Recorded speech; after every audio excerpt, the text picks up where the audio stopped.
Alright, hello everybody. Welcome to the stream. Let's go live. Hello. How's it going? So glad you're all here. It's going to be a fun afternoon. I have all the footage that Valerio has sent me. Got about half an hour of footage. So we'll be going through it all. As you can see, lots of nice camera angles high up, some quality footage from down low, and then at the end we've got this game against Team in White with black shorts. So yeah, half an hour footage. Probably take about an hour and a half, 2 hours maybe. We'll see how it goes. I've got some notes from your coach about what he noticed in the points that are filmed, so I'll read them out as we play through the points for the first time. Thank you, Dan, for filming. Hello, Daniel. Hello, Spiritual Melon.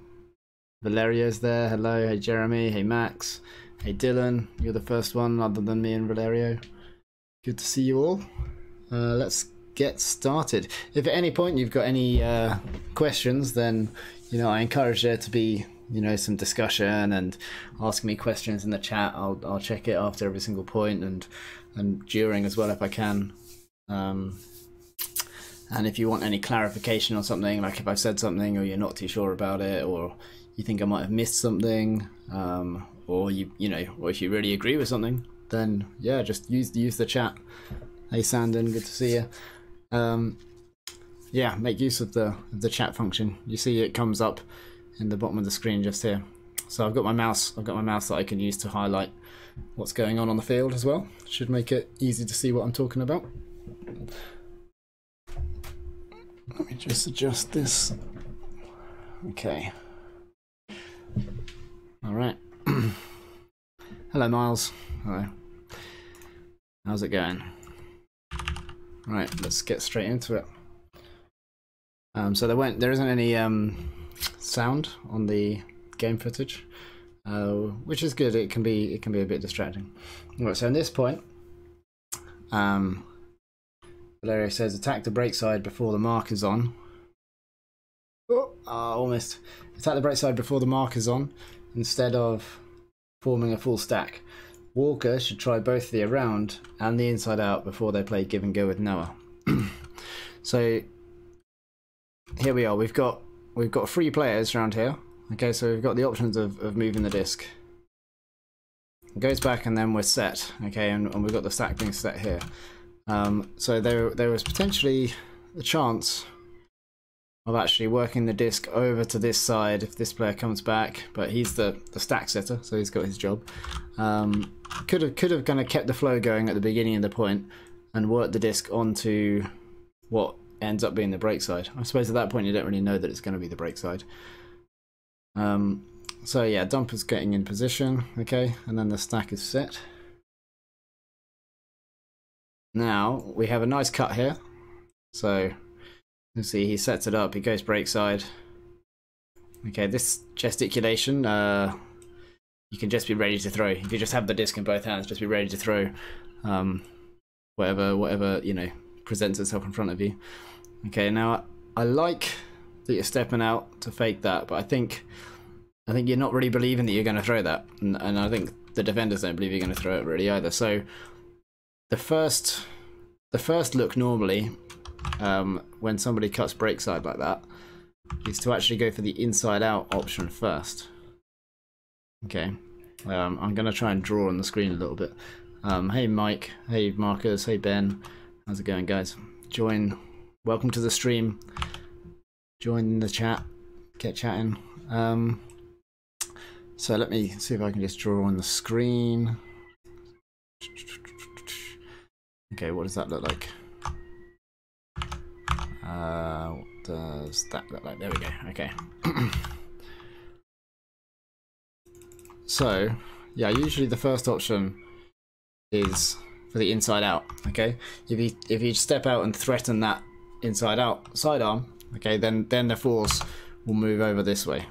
All right, and then that will open up then later on, oopsie,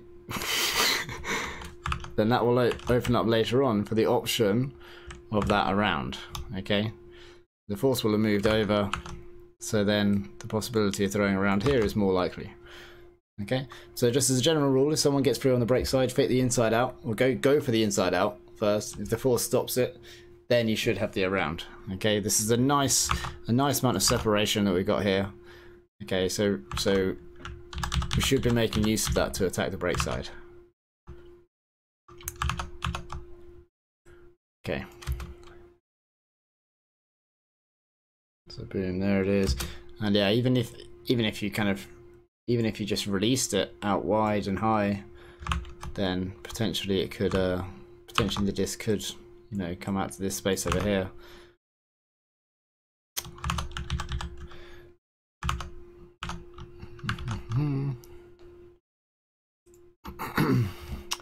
When the cutter cuts brake side, can he cut wider?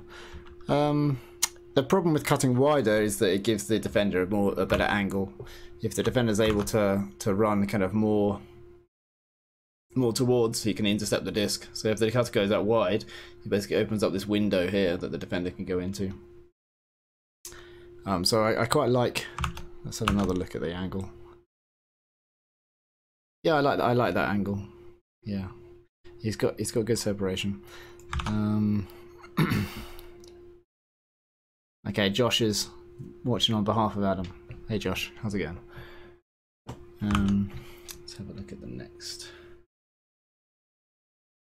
Okay, so then so what I do like is after that fake, you immediately look to then take the open pass over here. Okay, and this is actually really good technique, throwing that and going into a run immediately. That's really good form. I generally try to avoid turning my back to the field. So at this point, you know, you've got your back to the field, but like to the other players. But you you use it quite well to actually then take the momentum and go straight into the give go style move. Okay, can't really see what's going on there. The huck comes.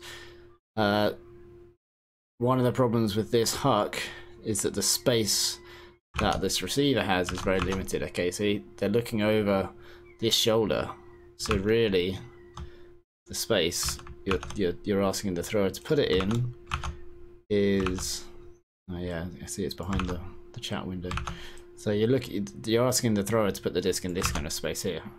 Okay, which is quite a small amount of space. If you look over the other side, then potentially, you know, you got, oops, then you've got all of the rest of the end zone to aim at. That's not particularly good drawing, is it? Yeah. So there's a rule of thumb about don't huck to the same third. Yeah. So if you have the thrower in 1/3, so the throwers, if you draw a line down here, and line down here, then if the thrower's in this third, then you shouldn't huck to this third. Okay, but you can huck to this third or this third. Okay, a lot of that is because, yeah, this is a narrow channel over here, so it's quite tricky to get that throw into the right place in a catchable way.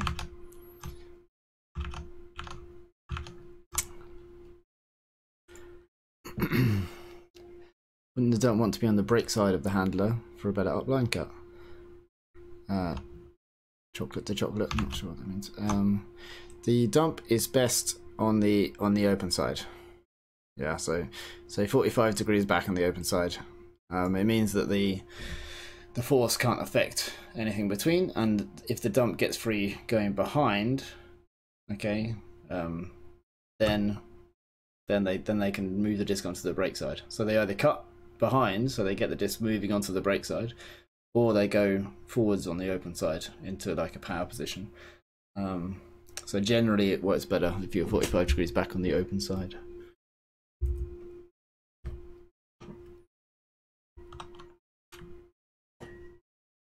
Cut right down the middle. Well, okay, so at this point, so you're making the deep cut here, right?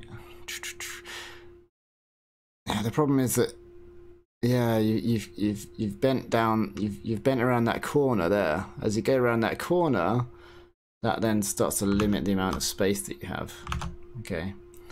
And at that point, instead of looking over your right shoulder, I'd even maybe look over the left shoulder. Because, yeah, you're asking the thrower to put it in that tiny little space. And you see then, yeah, the thrower has it fade into the middle of the pitch, which is better than fading out of the pitch. And yeah, it hits the hand, so we're unlucky in the end.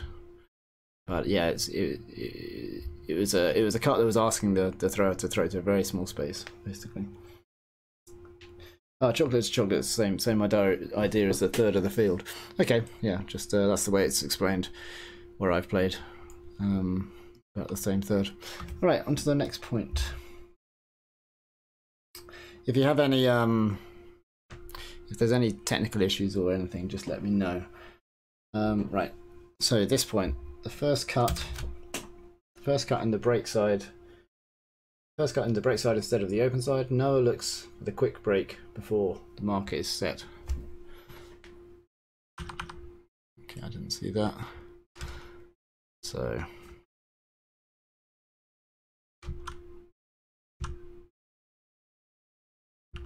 yeah, so that's an execution error on the throw. You're unmarked here at the moment, so you don't need to sprint. You're not running away from anyone. You know, you could just be hanging out in this space at the moment. Although you've got to be careful of that because you've got to be aware that there's no defender near you. But yeah, your defender's right the way over here. So, the break side, yeah, this defender is busy here. So if you go break side, then the throw could come through here. And if this defender stops that throw, then the throw can go here and then out to here, and you can come over this way.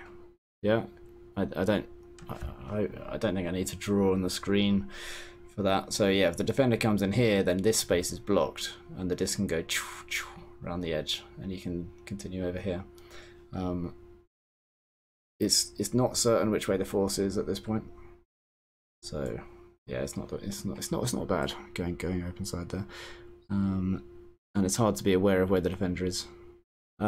This throw, I mean, that's very kind of, it's good technique for like a throw with a tight mark, you know, that needs to be like quite a far throw or something. But I think maybe because you're trying to throw it gently, then it makes the execution harder. But in reality, if the cut is here and you have all this space, then you just need to just pop the disc out, you know, even like a lefty backhand. It doesn't need to be a wide pivot with like perfect form, you know, that sometimes that can actually be a detriment, you know. Just keep your balance, pop the disc out and be ready for the next move. Is there anything else on that point? Okay, you knew the other team was forcing flick the whole time. Okay, that's handy information. You should have let me try greatest. Would it be possible to greatest this one?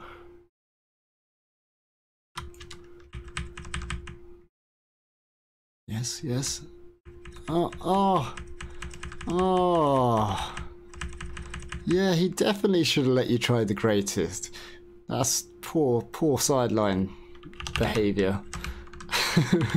I've had it before where I was in the process of laying out. There's a really high bladey catch, and I was in the process of laying out to toe it in off the side of the pitch, and my teammate just caught it. I landed on the floor next to him, like, what are you doing? But yeah, that's very poor sideline behaviour to catch that, because you're very close to it, and you get your foot right, don't you? You got your foot exactly. Yeah, your foot's just within arm's reach. Yeah, he should have let you try and greatest.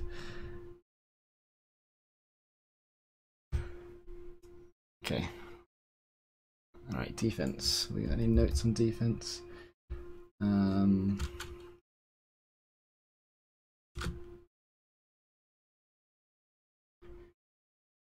Ooh, camera work. Yeah, it seems like this. You don't want to be walking at this point. You don't want to be walking. You're kind of caught. You're caught flat-footed.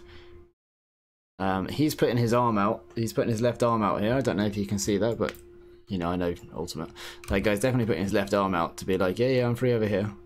But then that's just to draw you in. I mean, it is an option as well, but it's not as deadly an option as beating you up the line. So yeah, stay on your toes. Protect protect that open side space up the line. This comes across. Yeah, if they can throw it to the deep side break corner at any point, then yeah, against 1-to-1 defense, that's gonna be a score more times than it's not. Yes, dictate on defense. Indeed, choose what you want him to do. Yeah, so at this point, maybe you should be thinking, okay, I don't mind if you have to run back to your own end zone and get the disc out around here. You know, allow that to an extent. You can't stop everything. So as soon as you start walking to cover it, then he's going to take the other thing that you give him. It all balances out. Okay, this clip, we score on the open side. Hooray! It's better if Kiva on the dump is 45 degrees on the open side. Elijah makes the inward pivot and looks break first and stack push deep earlier. That's nice timing on that first cut. Yeah, but true about the break. Hooray! So, sorry, true about the dump. So, over here, yeah, in fact he moves across. So this is quite good. What I was trying to say earlier. So, if the disc was in here and you're therefore positioned in the correct place, by making that move, right? By making that move across, all right, then you'll receive the disc here. Okay, your defender will be coming from this angle, all right, and then you have the whole break side for like a second or two to look at. So then you can initiate flow on the break side, and if the defender stops that, okay, so if they come in and mark you like here, then you can run up here, and it can be a bit of a tricky throw, that one, but it's possible. Then you get the disc here, and now you can have a deep cut going. Cool. Let me know if you got any questions about that.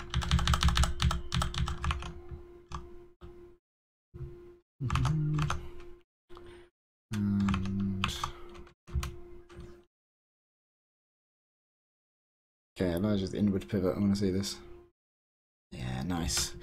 So a lot of players, when they catch like this, will actually pivot around this way. Yeah, but if you do that, then this is what you see. Yeah, all this useless sideline stuff. Oh, I've got. So it's better to pivot inwards, as Elijah does here. So as he pivots, then he's facing the whole of his team, and he can see exactly what's going on with everybody immediately.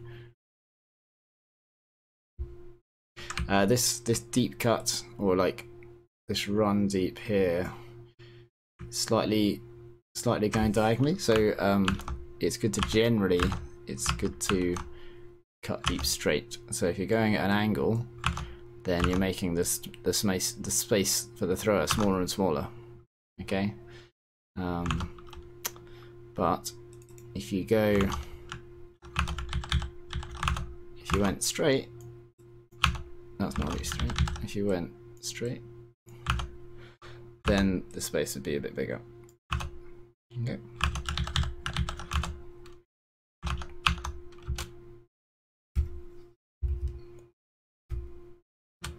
And then comes under.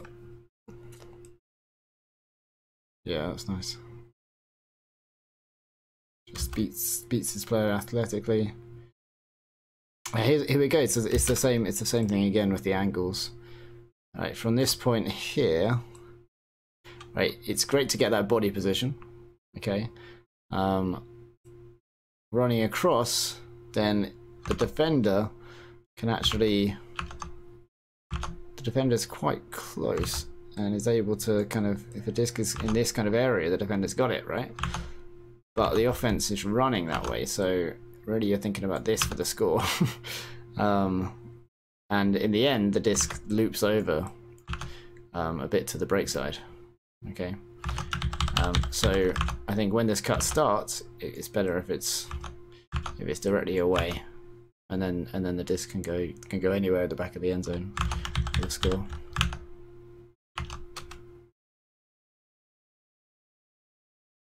Yeah, it's a nice throw. It's a nice throw.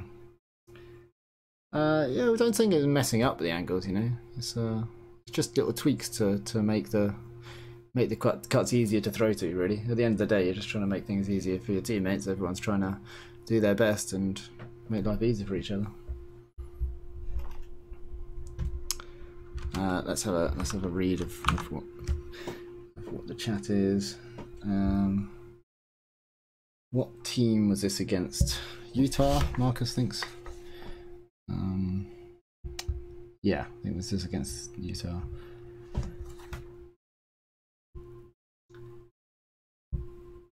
The Swedish. What's the Swedish throw, Valerio? Swedish. I know the German throw is where the defender's not looking and the cutter doesn't cut, and you just throw the throw out. Swedish. I think we used to think that was it a really short throw? What was it? Oh, ended on the break side. Ah, so a throw that starts on the open side and curls over to the break side. Yeah. Oh, something I just noticed with the catch. So it's trailing edge, which is quite a difficult catch.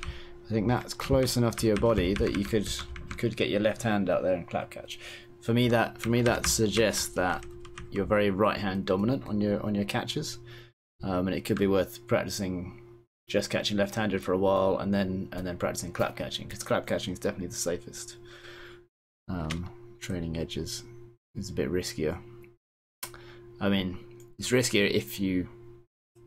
It's less risky if you got really good control over your right hand, but if you get good control over your left hand, then clap catch is safer. Okay, what are the notes on this point? They score good communication to help Andrew holding the correct force. David could have tried to stay closer to the receiver instead of attacking so much the disc. Okay, we'll have to speed up a bit because we're only a few points in. There's so much to talk about though. Okay, so they check the disc in. Simple under, that's okay, gives it back. Yeah, right. Go right. Yeah, there we go. That was the communication helping him with the force. Okay, let's have a look at that last throw.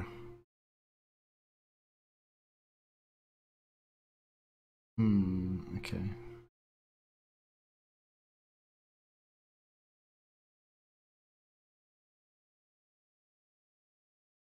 Alright, so the deep cut starts from off the field over here.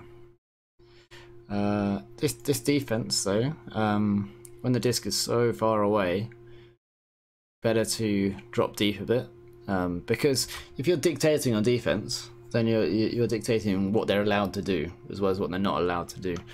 You can't stop everything, so it is important to choose what you're happy with and getting. So if they get the disc over here, okay, on like a big swing, like maybe that's a hammer, you've got a good chance of getting an interception. However, if they get a tiny bit free deep of you, yeah, then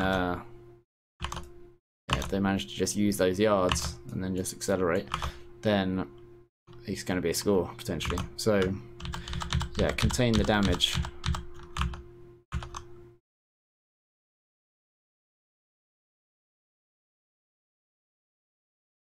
Yeah, like here, like this is good, like it's not so bad if he gets it kind of underneath, or it's a tricky throw through into the middle of the field. Stopping the deep. This is good tight defense as well. Yeah, I mean the receiver does well here to kind of box out, lead the defender the other way. Okay, this point.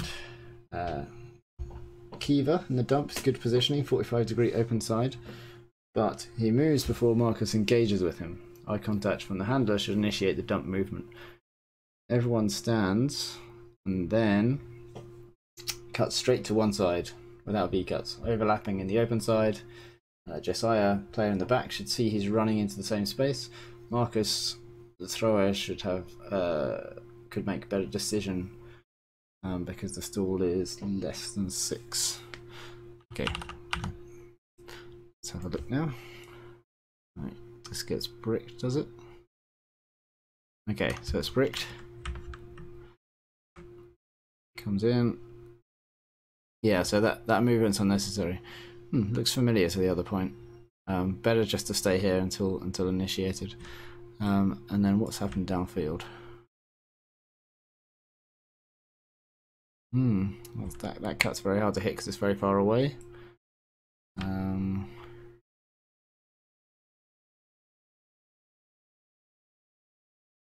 This is a nice move, but the thrower's already seen something else he wants to hit.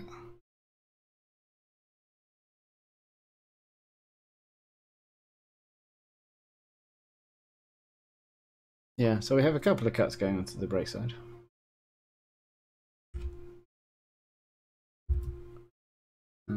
Too many cuts at the same time. Yeah. Oh yeah. Okay, I've got area. I'll follow that priority. Okay. Spiritual Melon says, was it smart for me to move back before the deep throw? Was that on the previous? Was that on the previous one? Was it smart to move back before the deep throw?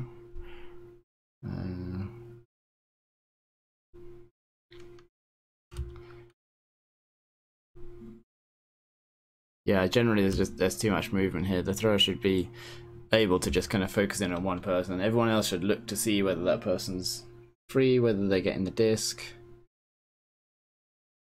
The dump is moving a bit quick. I mean, a bit early as well. Yeah, and then the defense just come through. Okay, let's move on to the next. I will. No, maybe getting a little bit more in the open side before cutting back onto the break, bigger window. So is this Noah here we're talking about? Because I was looking at it and I like the timing. You know, the defender does well to kind of half allow the open side and then be ready for the break. But the defender, you see, doesn't have to commit to following that break because the thrower's not looking. Yeah, if the thrower looks to attack the break side, then it opens up much easier open side options. So even just now, the thrower should be looking at this player over here and thinking, if I can throw the disc here, then that can be a completion, and then maybe just hit this player, and then if that's not on, then maybe this one. But yeah, we have the open side cut, but there's no stack anymore. Big gap.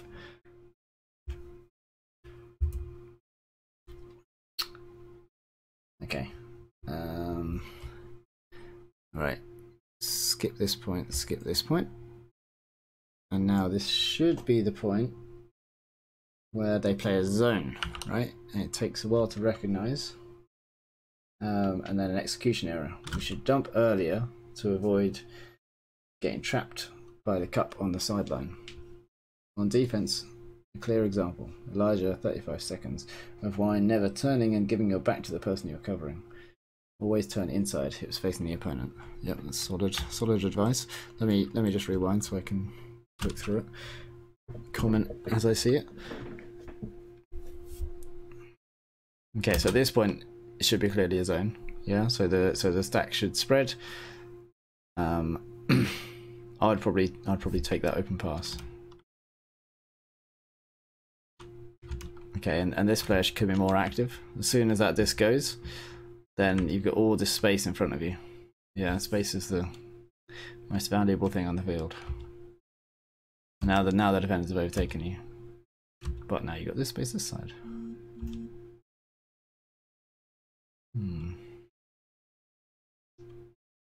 Okay, so now the disc is a bit more towards the sideline, right? And you don't want to hang out with the disc on the sideline. So there's nothing really developing there. So yeah, immediately look back. This is exactly where the defense wants you. Yeah, they want to trap you on that sideline. Yeah, that's a possibility. Yep, there you go. Nice throw. Oh, and I love that. Nice quick one into the middle. Brilliant. Just taking the immediate open pass. Now it should just be quick pass, quick pass, quick pass. Oh, just execution error. Yeah.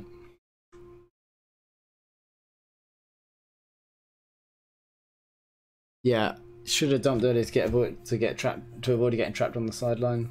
Yeah, it wasn't, you know, it was only like a second or so. But as soon as you realise there's no continuation, just get it off the line. A really nice thing to do is you know, I mean, I'm when I play, I'm a very active kind of player, and instead of just kind of throwing the disc away from the sideline, you know, I'd look to throw it here, but then I would then attack this space here. Okay, so I'm looking to get the quick return back in here. Okay. That works the other way as well. So when one makes this pass here, yeah, as soon as you've made that pass, then think about going in and attacking this space in here. Okay. At the very least, it's going to drag a few defenders over. This player can come across for the easy pass. Okay.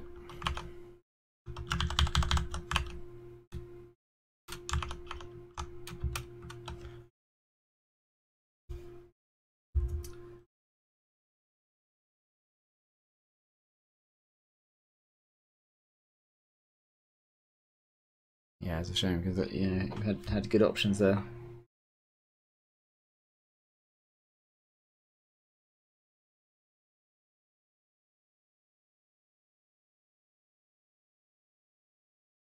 No, it could help more going back. Yeah, potentially. Okay, let's have a look now. So that was okay. So now I think we're on to the next game. Is that right? So the highlight here is poor space and timing and catching error. We could have used a quick dump to markers at 16 seconds for a swing. Alright, so we're against a black team now, and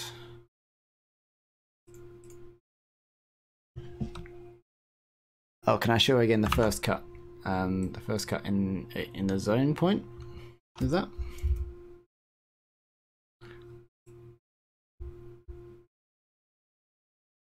Like that? This one, this cut here.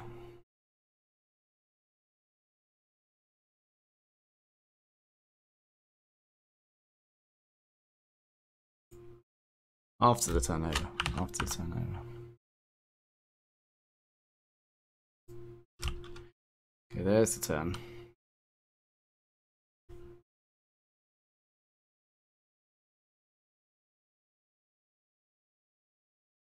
Oh, yeah, okay, I see.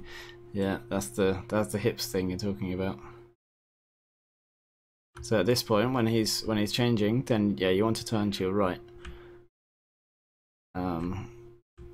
Yeah, rather than sidestepping left. Like as soon as you realise, okay, he's changing plan, he's going to do something else, then you got to turn and face him. Be like, right, what is he doing? Where's he going? And as soon as you turn your back, he knows that he can just take one step and throw you one way, and then get free the other way.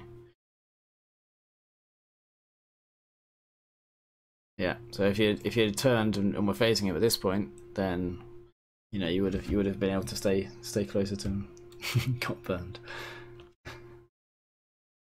Yeah.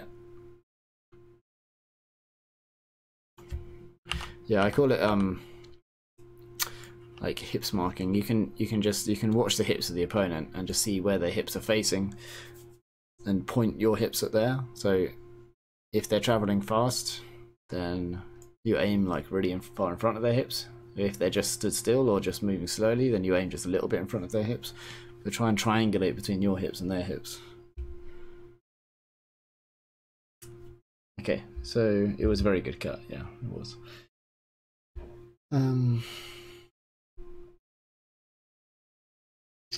Yeah, so this is spacing and timing.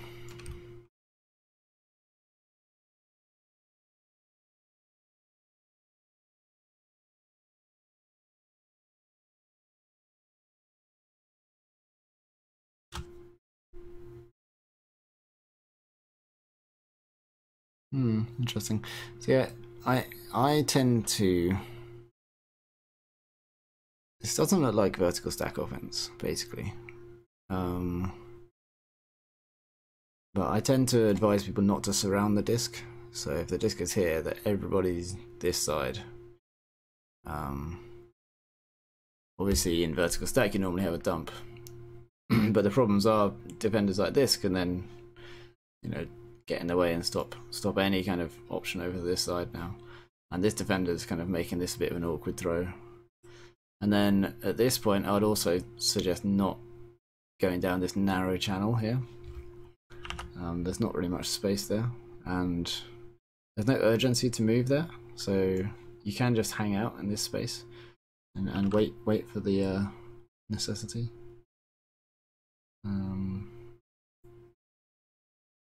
Yeah, so looking downfield, this defender knows you're looking downfield, so he makes the throw a bit harder, and then it's a tricky catch because it's a low throw and the defender's coming right in. So yeah, it's interesting, and I wouldn't. It's not very disciplined in terms of stack play, if it is stack. But I think when you have players spread out, you need to kind of look at the players near you and the ones that are in space and try and get the disc to them, try and get the disc moving, rather than kind of catch and look downfield and wait for the cut. So there's a catch, there's a fake downfield, still looking downfield, could easily lay the disc off.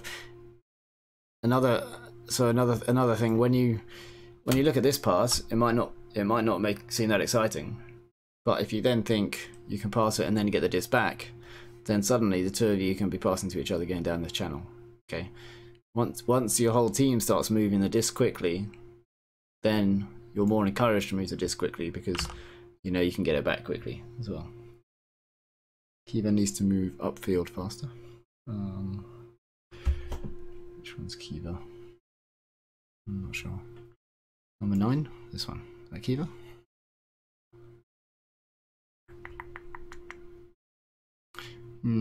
Potentially, I don't know. Like, there's no dump at the moment, so if this throw doesn't go, then actually Kiva maybe should be over here.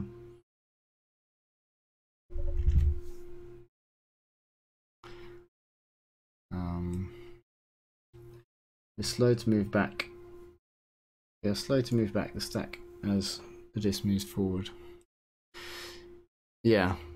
So the everyone's very keen to cut, and there's no real stack positioning. I mean, kind of set in the front of the stack here. But yeah, it's awkward. Like, one of the reasons it's awkward is just because we have these defenders here. If this was just a backhand out through this channel, then it potentially would be easier. This deep cut looks very familiar, and it's one that the defender doesn't need to respect that much because it's a very tricky throw. Also, the defender can hang out towards the middle of the field a little bit more, and in the end, that's what you have to do. You have to come back towards the middle of the field where the defender is. That contributes to the turnover. Okay, what are the other notes on this point? Okay, it says he could have used a quick dump and then a swing. Yeah, the disc generally can move faster here.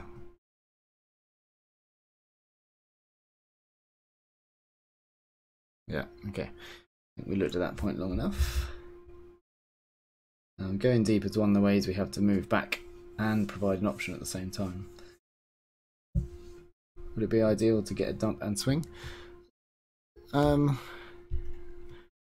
I like the disc moving. I like the disc moving quickly. I think, if this guy's free here, passing the disc, and then you move down the line, and if you're not free, then pass the disc back around here, and then one of these guys will be free over this way.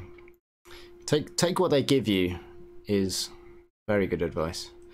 So the defender's giving you that, so take that throw, I'd say, at that point. Yeah, he wants it, he's clapping. Yeah, he can't believe he hasn't been throwing it. But I think it is good. I mean, some players would argue you don't want the disc on the sideline like that. You know, you're not gaining yards. I prefer the style where the disc moves a lot quicker. But obviously, you know, it's up to the your coach what style you play, and you know what style just kind of suits you as players, really. Again, like after that fake, you know, when you stood like this, when you're that close to the sideline and you stand like that, then what you can see on the field. That's not right. Hang on. What you can see on the field is a bit wider than that. So you can see like this. Okay. Which isn't a huge amount of the field, and it's quite a lot of the sideline, which isn't particularly useful information. So what I would suggest when you have the disc here is actually to face infield. Okay, so turn this way, right, and then you can see like this. Okay, and once you face infield, then you get to throw these options here. Okay, or you see the options, so you're able to throw them. Yeah, and then once the disc moves over to this side, then all of the defenders, there's 3 of them here, they have to go all the way across. You know, we've actually got a numbers advantage if the player's on the other side. So I think a dump and swing would be good, Marcus. Okay, next point.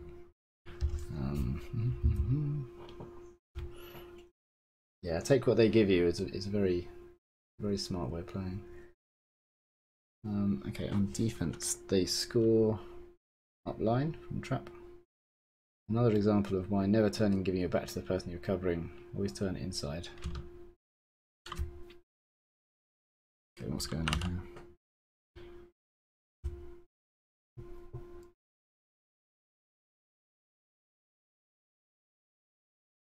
Fast forward.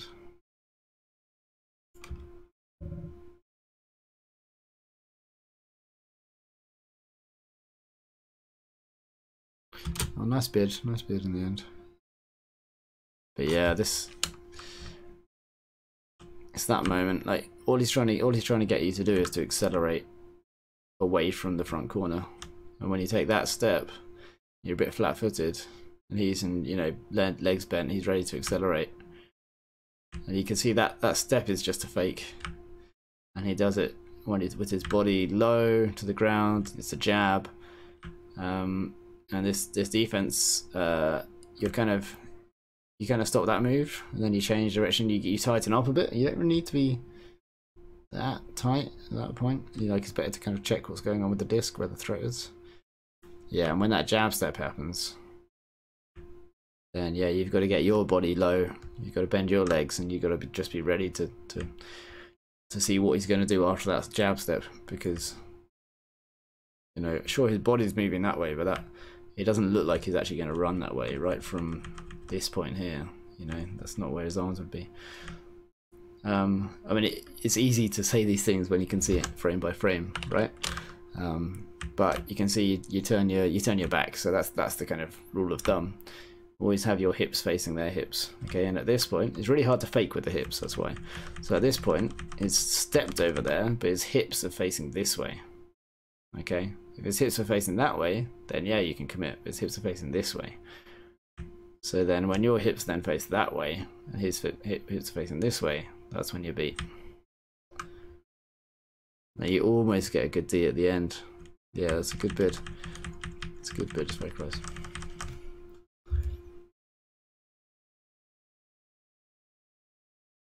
Yeah, exactly, it's another blind turn on the defender. Okay.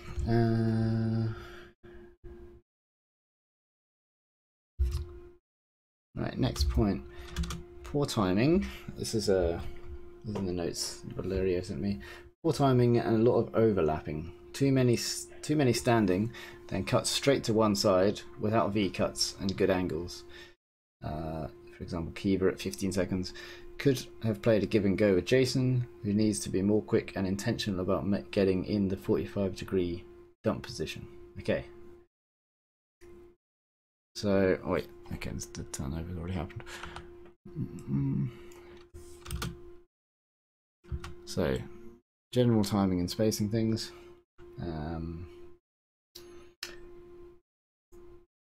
Okay, no fakes on your cuts, and the give go could be quicker and more intentional.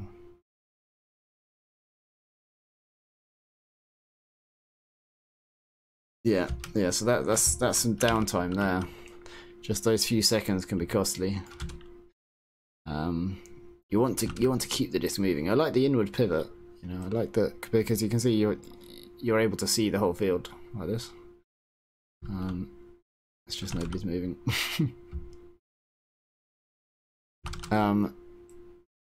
This is the move that I don't like as well. 46 here. I call this narrow channel. Okay. Between the disc and the sideline. Okay. Avoid the narrow channel. All right. That should be completely free for people to get the disc from at the end of their cuts, rather than dragging your defender through it. It causes problems, and it clogs up the space. Okay, so I like this. It's pointing. All right. So that's probably what the delay is about. Or it's probably related to the delay. Something technique-wise, something quite technical. After you make this fake on the sidearm, okay, fakes should always be believable and realistic. Okay, you're faking to a real cutter who's making the space smaller. That's the thing we talked about earlier. So that's a good fake, right? Because the defender has to respect it. Now, personally, I wouldn't step over and commit this step to the backhand. I would just kind of look to that, look in field, and just be ready to maybe even throw without pivoting, or to pivot if I need to. Once you've pivoted, yeah, and then he asks for the huck. The position that you're in there, it's very difficult to huck once you've already pivoted to then, like, all right, I've stepped, now I'll wind up my body and throw. It's just hard mechanically. So after that, after the sidearm fake, I would just kind of stand and be ready to throw backhand, and then potentially the force wouldn't come over. You'd see him free deep, and you'd be able to step and throw.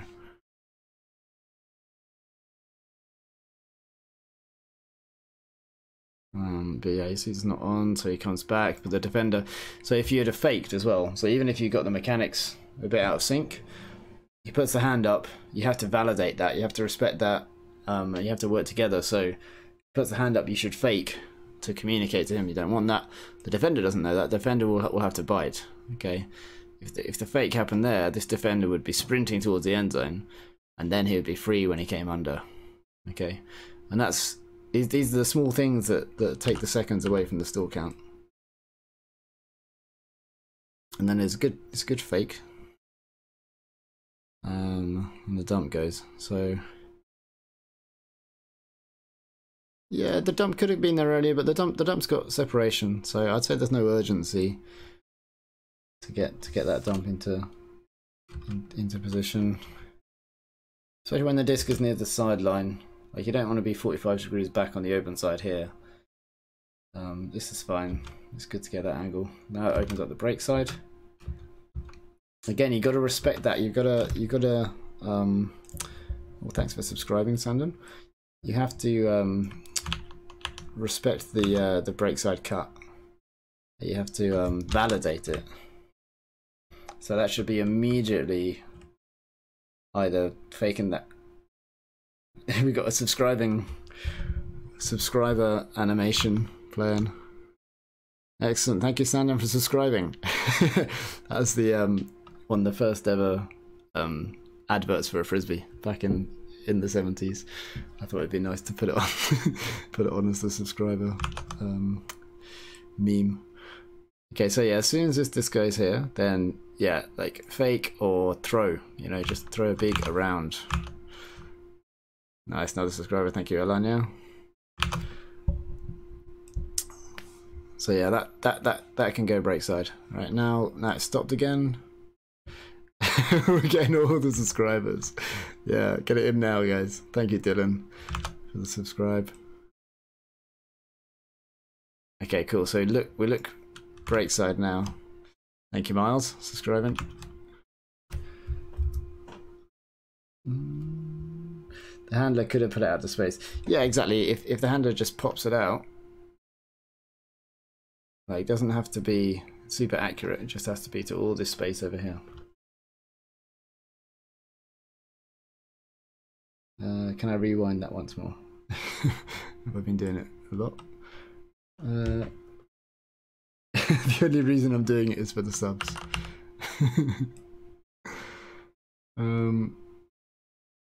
Okay, so, well, yeah, I'll do it for the subs.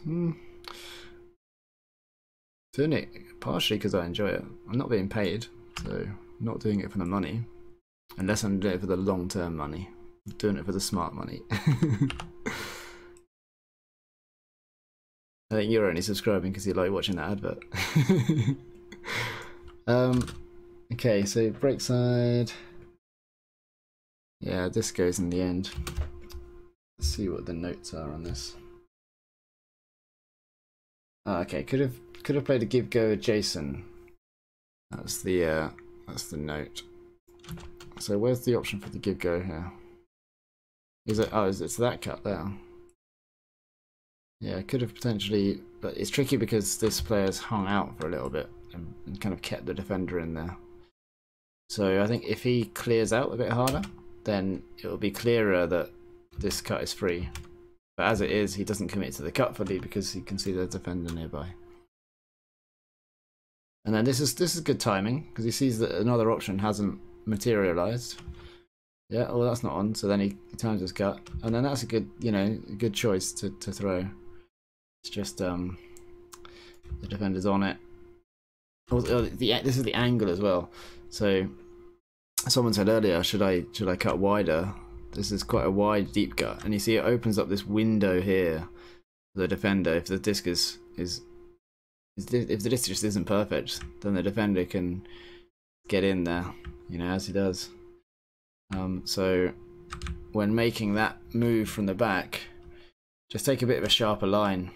Yeah, take a bit of a sharper line so the defender doesn't have a bigger window to intercept.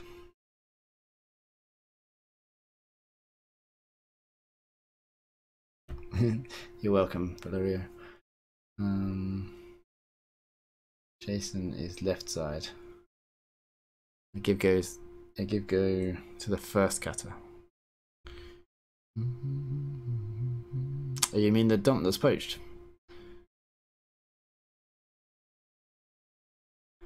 Oh, you mean this one? Yeah, definitely. Like, and this is another thing about just moving the disc and getting it out there. Like, if you see this situation, you might see someone free, you might see separation.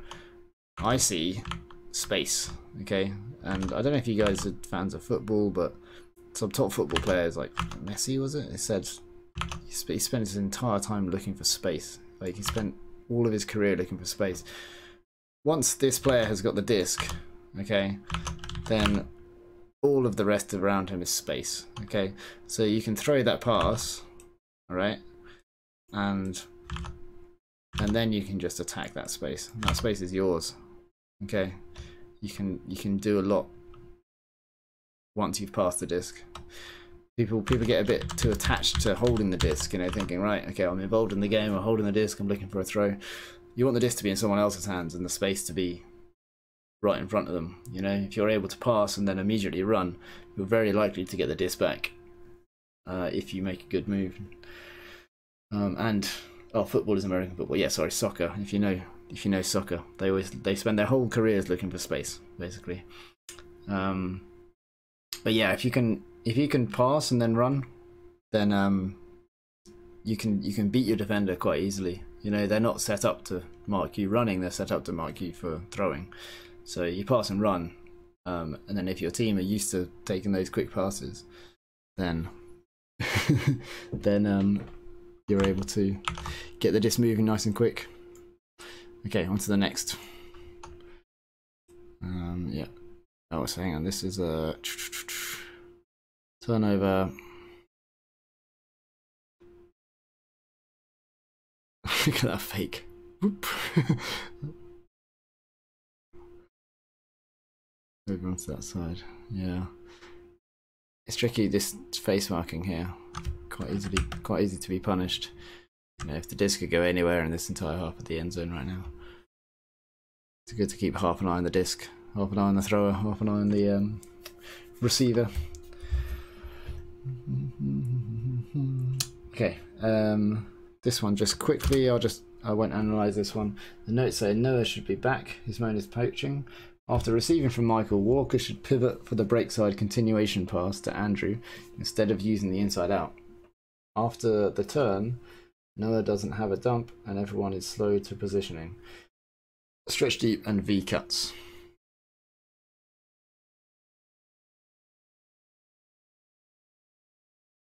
No, their offense is quite static, isn't it?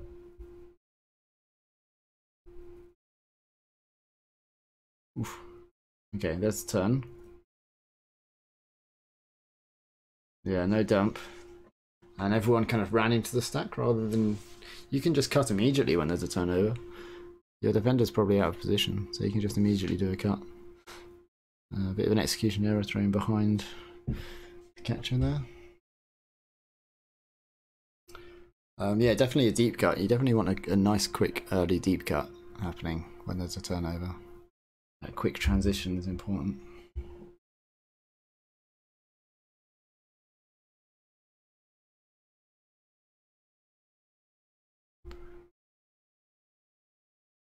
Okay, what's the next point?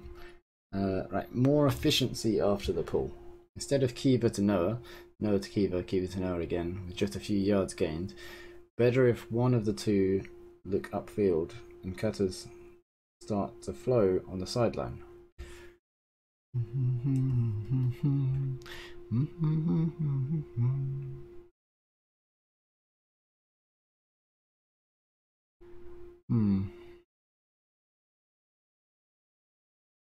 Definitely at that point. So at this point here, there should be a cut happening here, and it's just a bit disinterested, you know, like just because the vertical stack is kind of the inactive space doesn't mean that you can, you know, it's good to be just heads down kind of being in the stack. You know, at this point there's a huge opportunity to use this space. So yeah, do get a little bit stifled at the start there. The only sharp cut is done by Elijah. After good D, 40 seconds, Marcus should pass to Noah. Noah to Jackson. Undercut since his man was deep.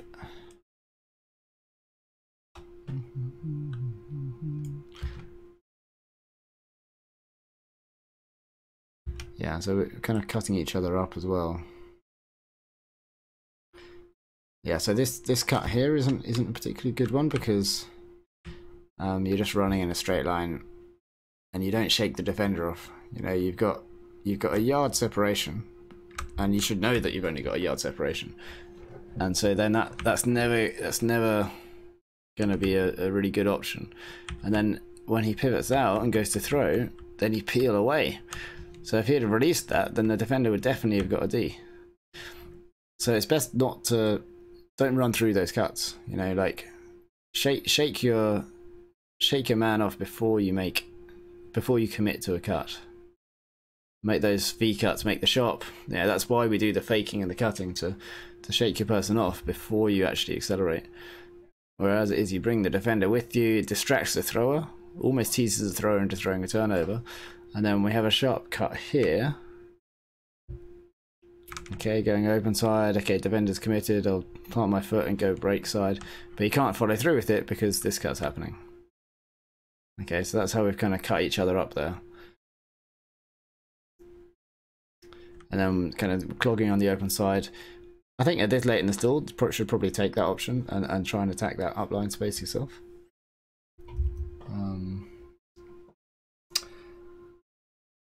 You don't need to set the stack. Yeah, you can, when this point begins, you can just be moving the discs between each other as far as you can. Keep those passes going.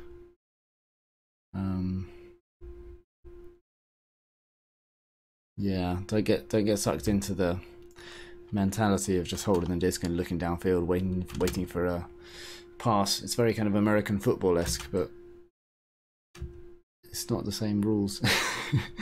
You know, we can move the disc quicker and like in soccer, you know, kind of pass and run. That's good, D.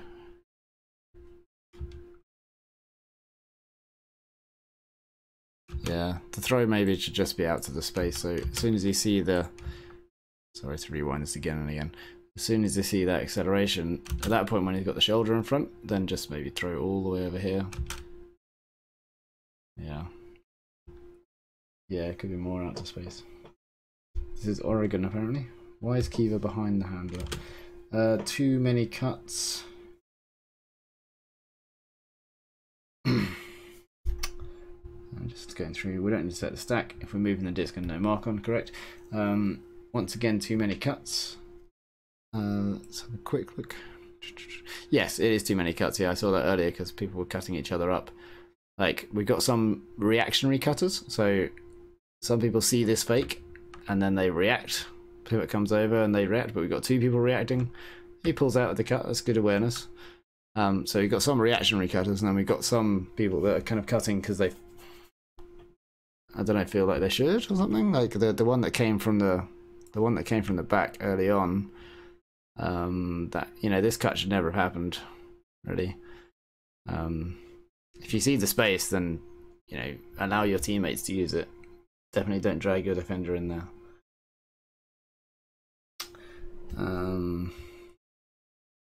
Not enough separation between the cutter and defender. Yeah, that's a contributing factor, but the throw could have been further out. The dump's moving before eye contact. Yeah, I would be happy just hanging out here. Like, I don't particularly want the disc over on towards the sideline. So yeah, you don't need to move that early. I think this team is Oregon. Yeah, it is. Okay, what was the... not clearing fast enough.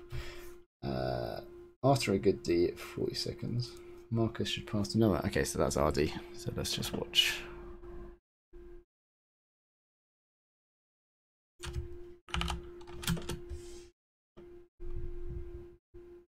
Good awareness, yeah. Where does he even come from? All the way over there. Yeah, so if he was face marking, then this wouldn't be an option. See as the disc goes up, gets in there quickly, and jumps early. I like that. Jumps nice and early to kind of establish that that's his space.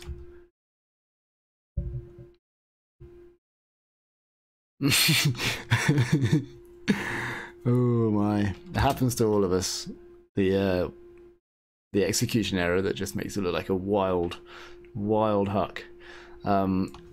What I would do is just throw the short pass here, just throw to this guy and run after him. And if you're not happy with that, then throw to this guy and then you run into the space. Yeah, you can easily make up 40-50 yards. Well, you can easily make up 20-30 yards, and you can likely make 40-50 yards just by taking these open passes. But even if this throw is executed perfectly, then that player isn't actually deep of the last defender. Yeah, there's a defender there that's in the middle of the field ready for any big throw. I like the sequence.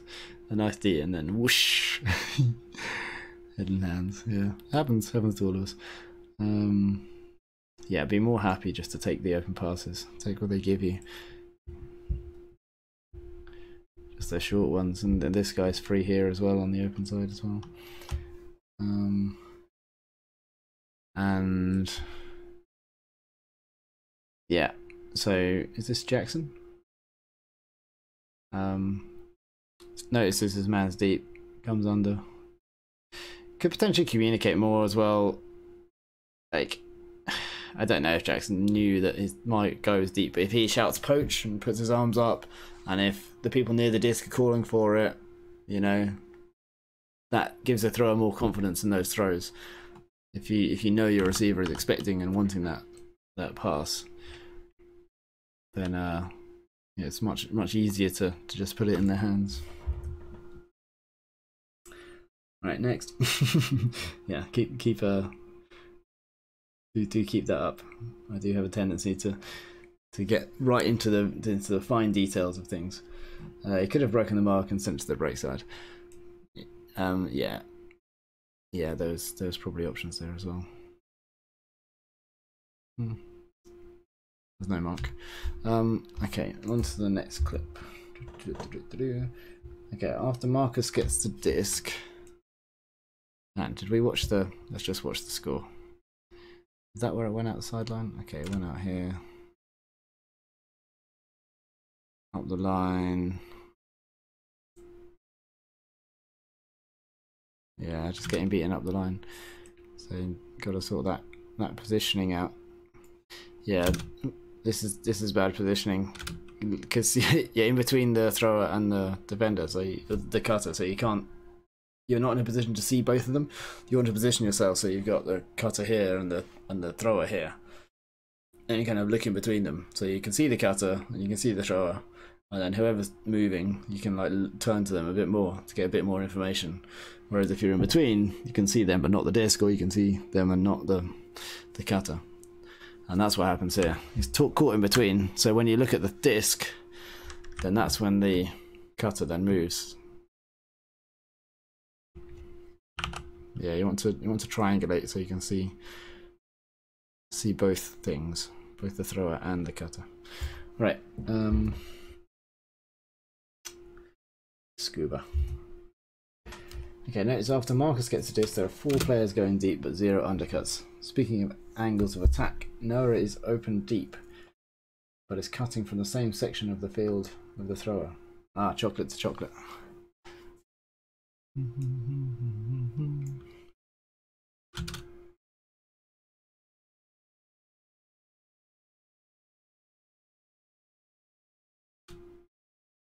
Yeah, let's have a look then.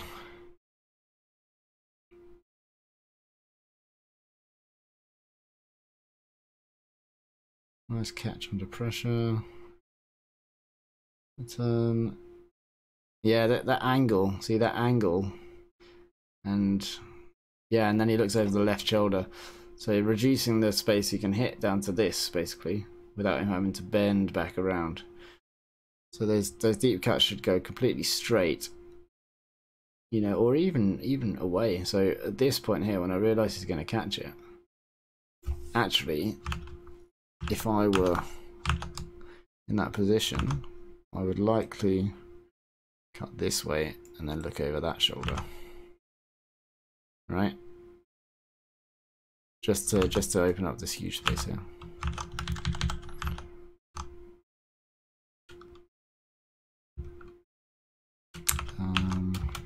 It's definitely a good time to provide the deep option. Could anyone have come under? Well, really, I mean, you can wait until this is either thrown or faked, and then the timing would be to come under.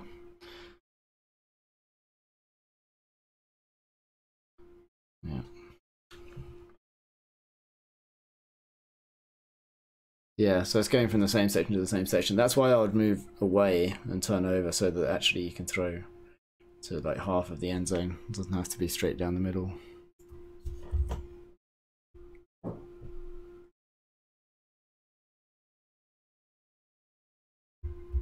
Oh, it came from the Neapolitan ice cream. I see. Well, you've got strawberry, vanilla, and chocolate.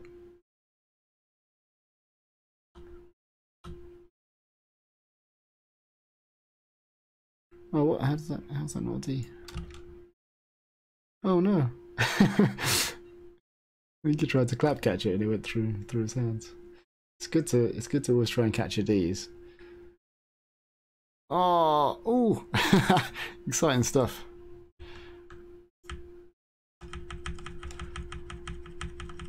Goes up. No. No. Oh, it's just tickling underneath it. Isn't able to get a grip around it. Wow, exciting stuff. Yeah, Neapolitan. Okay, then we're on offense again. Okay, let's have a look at the stack over here. Yep, it's 3. There's a disc. Catch. So in that in that position here, you really want to be just taking a short throw and running with the disc. Yeah, like or running after the disc. Your defender's behind you. You're free deep. Look at it that way. You're free deep. You just have to get the disc out of your hand so you can run. So you should be looking for very quick passes. That's a good safe catch. I like that. And this is chocolate to chocolate again. There's a couple of things going on here. So that angle should be going straight or even slightly further away from the line. And then the technique on the throw, it doesn't need to be high release here. Yeah, oh, does it though? But that technique's tricky to get a long throw off with that technique.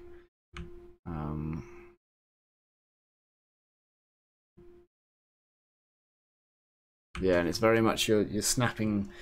You're using just wrist on that. If you drop your shoulder,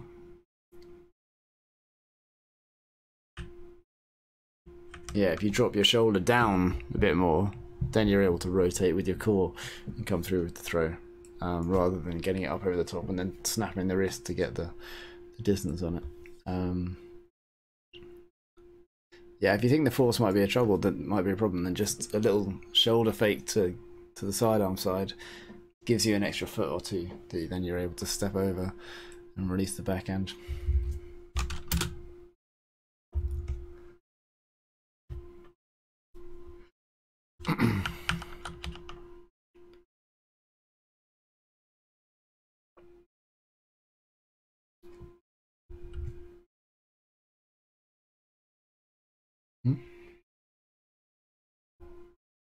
Wow, look at that view.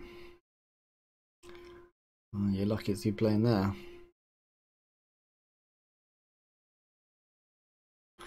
This is cool. Is that the end of that? I think that's the end of that footage. Execution error deep. Notice how Kiva, after receiving the around from Elijah, trapped, could pass with a quick backhand to Josiah, who could give the disc back to Noah in better position to throw the bomb. Oh, that's cool. We get to see it land.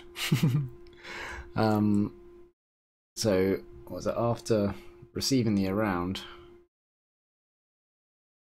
then could pass a quick backhand. Is that the around, or is the around a bit earlier? This is the around. Oh yeah, no, I did say that. Yeah, the quick backhand here. Yeah, that's the throw to make, for sure. Okay, and that's what you should be looking and trying to do. You know, if you can't do it immediately, then look to do it. You fake it, something else opens up. Okay.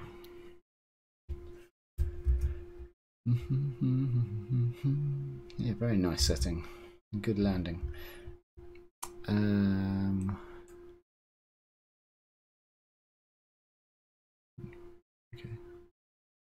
Right, now we have the game against Combo. Oh, and we've got sound for this one. Do you want sound for this one? Should I turn the sound off? Let me know. Let me know if you prefer sound off. What are the notes for this? Jason to David, David to Jason. In this case, Jason should have passed back to David. He's open for a couple of seconds to move the disc to the break side. Let's just go through this while I talk about it. He's open for a couple of seconds to move the disc to the break side. Josiah is coming with separation from his man. Andrew should go deep or move to the break side since his man is poaching in the open side. Yeah, just pass it back. Yeah, okay, cool. Good believable fake. Yeah, you can immediately after that fake keep the rhythm. Yeah, so there's a fake. Yeah, and then look to pass here. Yeah, try and pump that fake as well. So the defender is watching you, and if you actually follow through with your arm, that gets him committing a little bit more. Yeah, and that will help your teammates get free. And then execution error. There's also a bit of a poaching defender here. Yeah, you want to lead that out to the space with a bit of outside in. Yeah, throw into the ground. Yeah. Well, I'm sure I've thrown into the ground more times than you. Probably thrown into the ground more times than you've thrown. Complete pass. So, right. Another situation where the handlers are moving the disc, but the cutters. Another situation where the handlers are moving the disc, but the cutters are forming the stack instead of providing early cuts. The way we give to the defense the advantage to set. No, that way we give the defense the advantage they can set. The error is a mix of execution and angle of cut without the V change in direction. Great effort from Miles, who doesn't get intimidated by the size of the receiver, stays close to him with good positioning. Okay. Handlers moving the disc. So this is another cut which is too closely covered to be following through. If you follow through with a covered cut in vertical stack, you take the space away from your teammates. It's not true in hex offense that I champion, but in vertical stack it is true. If you move, you're taking space away from your teammates if you're covered. So, and then there's a bit of delay before then the next cuts. Yeah, he accelerates, and this is probably an angle. So you're slowing up here as well. Your cut should get faster and faster. So you start off fast, which is good. This is good acceleration here. And then as soon as it looks like he's going to throw, you're slowing up.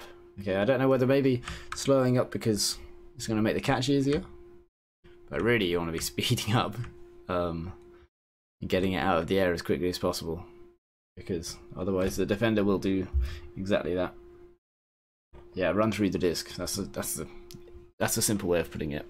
Run through the disc. And Miles has the disc for many seconds without there being any cuts. I mean, apart from the covered one here. 1, 2, 3. Yeah, pretty much 4 seconds. But you know, it could be because people are watching, seeing what's developing over here.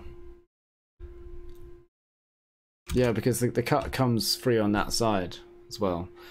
So probably we're waiting for that player to clear out. Let's go back to the notes.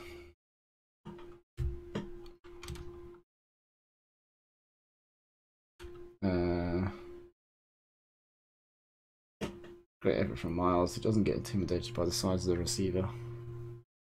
Stays close to him. A bit of a video delay there.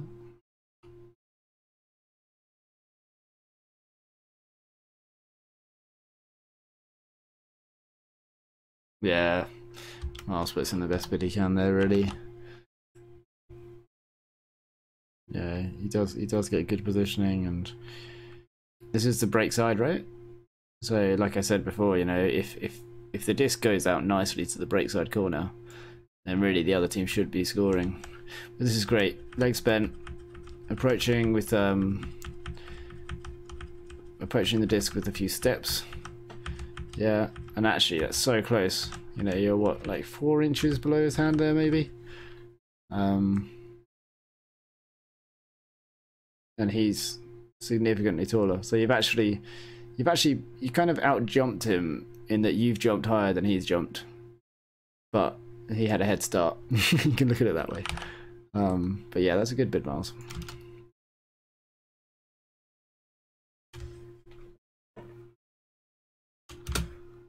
Quick look for the comment. Less than that. Yeah, well, yeah, less than 4 inches from the disc. Okay, good flow with a deep cut. Good communication to keep only one dump. Good movement of David, who after cutting on the open side without receiving the disc, changed direction to clear the space for Noah's huck. notice how we could have ended with the disc in the same position if at the beginning Noah, without a mark, hits Elijah with a backhand instead of using the IO a few seconds later. So let's have a look at all this good movement to start with. Okay, boom, boom, move, move, move. We've got the disc over to the break side, which is where you want it at the beginning. And then up the line, that's good. Communication to get one dump out of there. Something to consider as well. I mean, this is maybe something just for Vallejo to think about, but when you have the disc here on the break side, towards the sideline, you very rarely need the dump. There's a lot of space for this player to throw to, so usually players will just be free if they just run through into this space, and if they're not, then they're free going back into this space here. So sometimes, yeah, you don't need the dump if you're on that break sideline. But that depends on your system that you're running.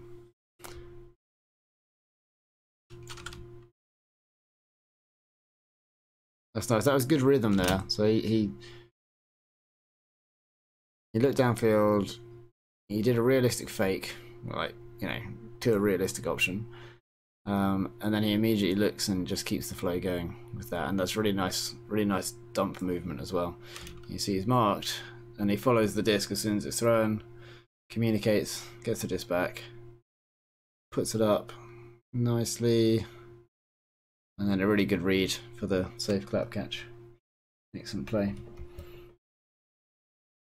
We could have ended with the disc in the same position if at the beginning Noah, without a mark, hits Elijah with a backhand instead of using the IO a few seconds later. Let's rewind.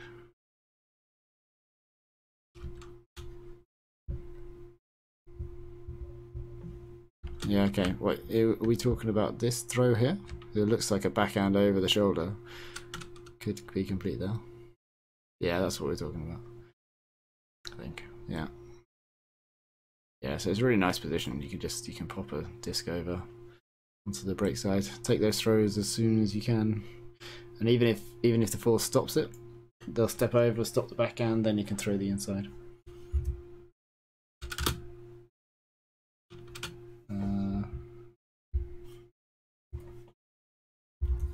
Okay, let's go on to the next point, shall we? Let's actually skip. Oh, okay, we score this next one, so I'll just watch it through. Good flow on the open side. Comments.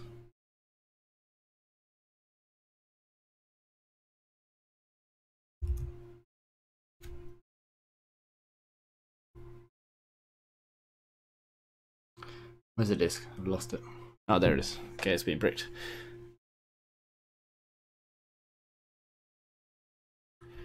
Okay, turnover, nice quick transition. Brilliant, taking the open pass. Straight down the sideline, passing it back, and again, excellent. This is what I was talking about earlier. Taking those open passes, eating up the yards, and then straight into the corner for the score. Very nice. This point they score. At the beginning of the play, we have 2 opportunities to make a block if we dictate our person-to-person defense. So there's a disc over here.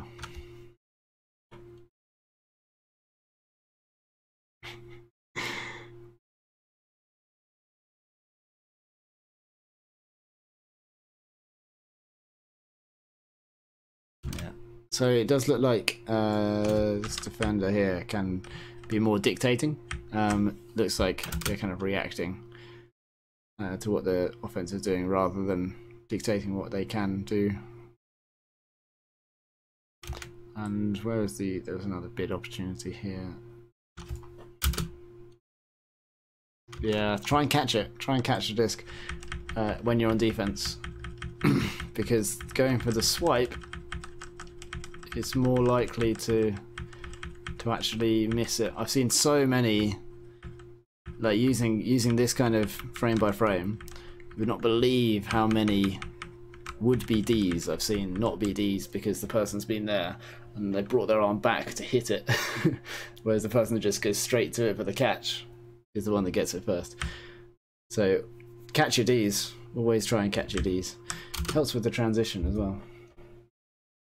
Should have laid out, yeah. Could have done that too. Yes, Daniel. Yes, that's exactly what I'm saying. Guess you spotted that as well. Nice work. You're bad, huh? I mean, we've all got things to learn. So it's not we're not doing this so we can find who to blame.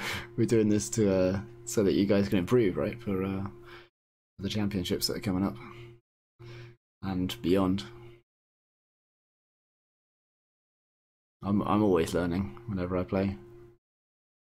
There is a lot to learn.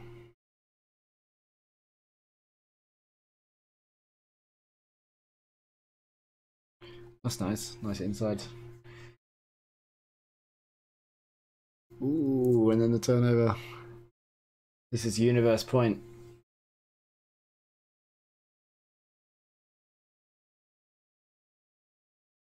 They look tired. So yeah, we played well, including finally attacking the break side, turn is an execution error. The angle, timing, and determination of the cut could be more efficient. We don't have a huge amount of time, so let's just watch this through, and then we can move on to the next game and analyze, do some analysis on that. Yeah, universe point. More travel. Someone just screams in the background. Let's just quickly see if there's other travel. No, not travel. Just weird technique.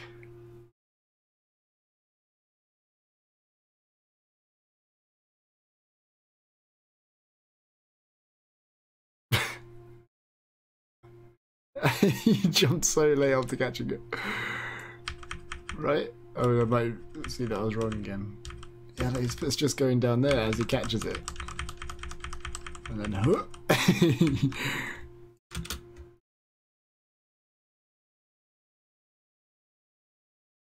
Yeah, good resolving it quickly. Wearing sunglasses, so I'd never wear sunglasses when I play, because then my teammates don't know where I'm looking. You know, it's hard to know what he's thinking. It's just kind of looking around. And then he's unmarked in the end. I guess there's been a lot of ground to cover. Everyone's sprinting down. Yeah, got to dictate more on that defense. Okay. After the pool, wait, let's have a look if there's any comments. When you and Marcus are trying to switch. Yeah, switching, you need to... Well, I could talk for hours about switching. Communication's the key. And preempting it as well. Communicating before you need to switch. So being ready to switch before the offense move. Because you have that communication channel open, then it's much easier to communicate. After the pull, Noah to Marcus. Marcus could turn and give the backhand to Elijah instead of throwing a flick back to Noah. Noah at this point. Okay, so Noah to Marcus. Marcus could turn and give the backhand to Elijah.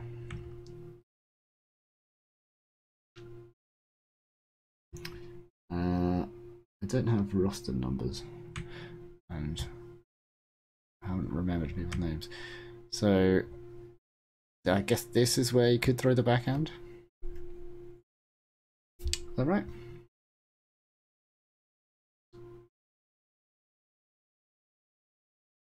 Oh, no, it was earlier. It just says flick, so I got a bit confused. Noah at this point, seeing the cut coming, should pivot backward to give an immediate dump to Marcus. He needs to react, go back to get an easy dump and swing to the opposite side. Noah could still pass to Ben, but he tries to look away in the open side instead of doing what the cup wants, force a pass. Yeah, so as soon as you recognise that there's this cup around you, then get that disc moving again. Okay, don't let the cup set, because they're trying to figure out where their positioning is. As soon as they have this, then they're all able to look around, and now they're all comfortable. Okay. So you want the disc out of your hands. So yeah, should throw this dump around here.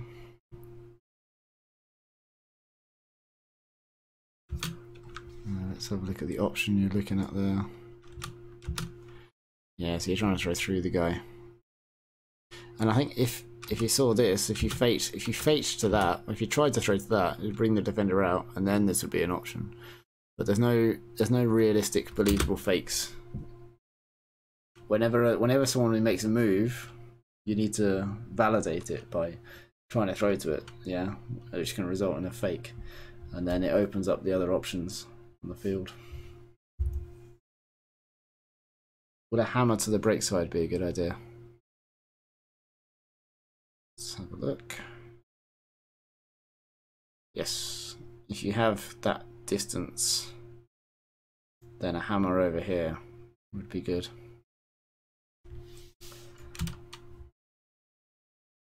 But it would have to be, you know, this guy sprinting that way would have to not be able to get it, so it'd have to be quite a big hammer.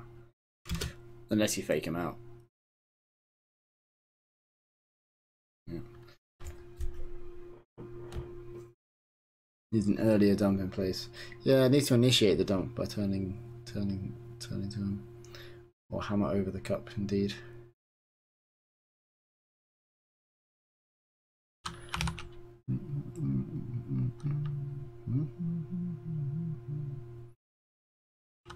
There's a B.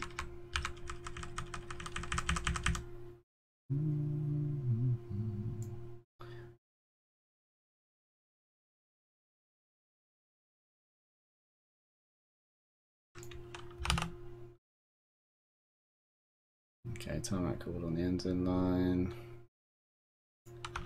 Cross it across. Giant B, yeah. Big bug approaching the camera. Indeed. Okay, yeah. They score in the unfocused footage. Oh, there's the B. The B's back. There he goes. That's what the actual camera's focusing on. Wow.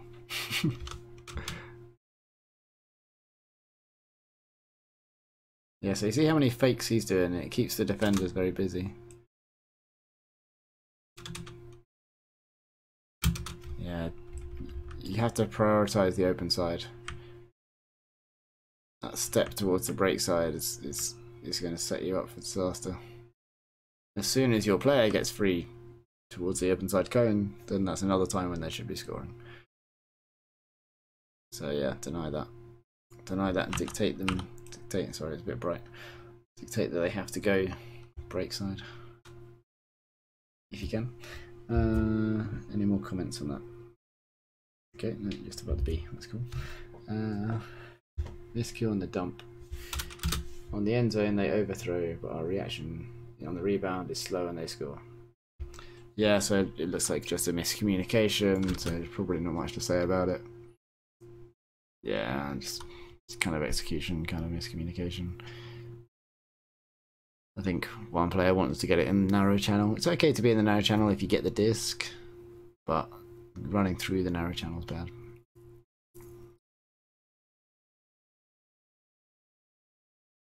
This is against the rules. You're not allowed to stand over the disc. So when there's a turnover, you have to walk to the discs. You have to move to the disc at a walking pace or faster. And then when you arrive at the disc, you must bring it into play. And that is my understanding of WFTF rules. So I don't play USAU rules. Maybe it's a bit different, but I'm pretty sure that's not allowed. Maybe there was a stoppage for something else. Oh, yeah, it's kind of, it's awareness here. One, like, dictate. So this face marking is giving too much power to the opposition. And being this close means that they just need to get one step around you, and then that's it. You know, now you're chasing them, and you didn't want to initiate the contact there, so you slowed up a little bit so you didn't trip them up, which is the right thing to do. But you shouldn't be in that situation in the first place. Like, what's the risk of him actually getting the disc over in this corner? If it comes, then you're going to have enough time to react. You're going to be able to get a bid on it. So you give a bit more separation, just protect that open side cone. It's a very fast cut. And then this disc goes up. More face marking here. Yeah, back to the disc. Can't see it. And the player just runs past and gets it. Position yourselves so you can see the person you're marking and the disc at the same time. Okay, and you'll just be seeing them out of the corners of your eyes. So you'll just be looking at grass in between them, and then turning a little bit this way if they're doing something, a little bit to the throw if they're doing something. But don't have your back to the disc. Don't have your back to your defender. Sorry, your mark, the cutter. All right, back to the line, and the camera changes. Let's just see the comments. Good point. Same here. It's up to the defense to call the delay. Yeah. The offense shouldn't delay. Defense say delay of game. I think you whiffed up anyway. You got 3 seconds to start once you're standing over the disc. Is that after they've called delay? It's worth looking up, and whoever looks it up, just tell the rest of the team what you found in the rule. The rule book is public. It's not like a lot of sports. It's not easy to actually find the rule book and look through it. In Ultimate Frisbee, you can just find the rule book and look through it. Don't just trust what other people say the rules are. I've heard so many people say rules are rules when they've heard someone else say it and they've heard someone else say it. Just look at the rules yourselves so that you know. Okay, so you can call delay 3, 2, 1. If you do check the rules, then yeah, just quote them to your group chat. Okay, what happens in this point? Okay, against the zone, while moving the disc mostly on the open side, and when we decide to attack the break, we do with a very risky flick across the whole field. Yeah, so we've got a lot of players over on the open side. Chooses not to throw to the sideline. Working it on the open side, as said. Risky flick across. Yeah, could have been through the dump. Yeah. Just keep the passes nice and short and simple. Yeah, dump and swing. We forced the first one when trapped in the sideline, and then a second one that ended right in the hands of their deep. Let's have a look here. Hang on. So is this Noah gradually getting to know the names? As soon as that disc is passed, then you want to plant your foot and get moving over to the other side of the field. Yeah, got to be quicker. I know it's a long day. Looks like it's pretty hot weather as well. But so this second pass here is actually very risky. Like far riskier than it needs to be. This one. Turnovers happen on these passes. If he gets it in his hands here, then he's got the option here. You can just get the disc moving. It's not about the distance that the disc covers. You've also got to have the people with it so you can then build on that distance. String the passes together.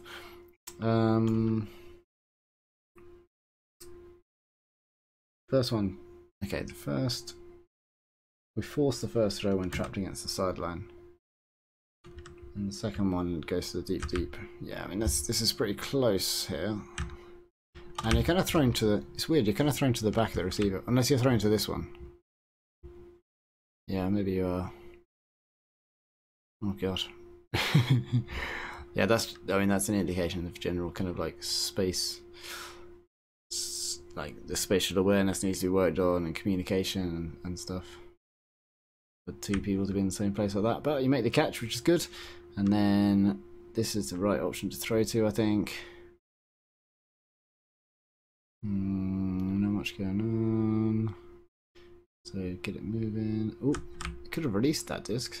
That was a good fake. It's realistic. But I think if you just released it, it would have been fine. Yeah, and the second one, the deep's ready for it.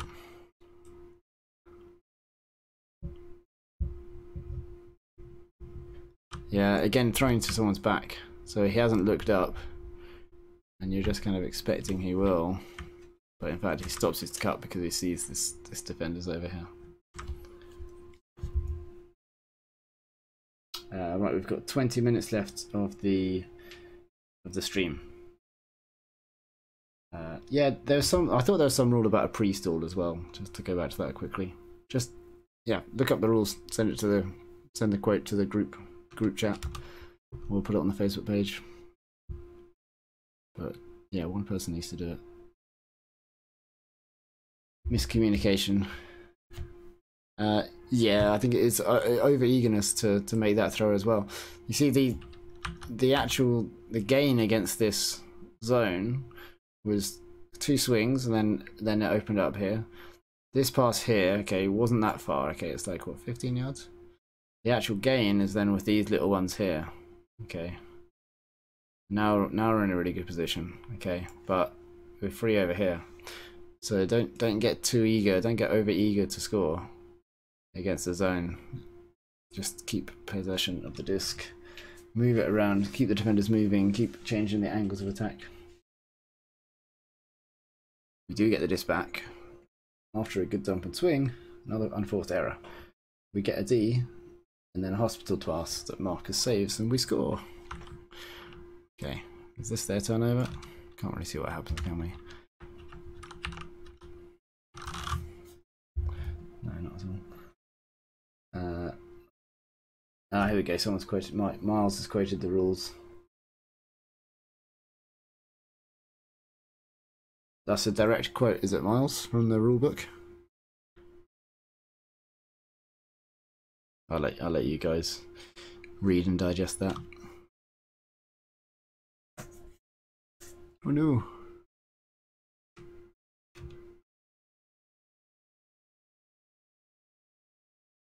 I think this should be a throw and go. So if you're looking for space, then pass the disc here, okay, and then attack this space here. A lot of space there. Yeah, the old give and go.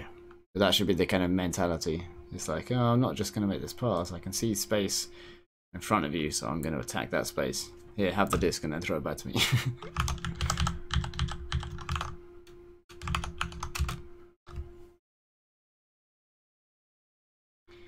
Yeah, the option isn't great because this guy wants it.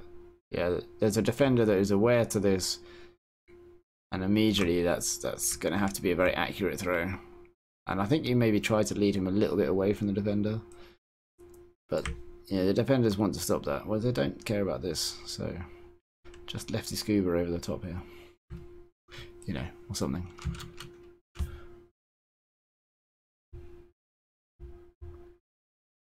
Okay, that was a direct quote because Miles says his grammar isn't good enough to write the rules as they were laid out there.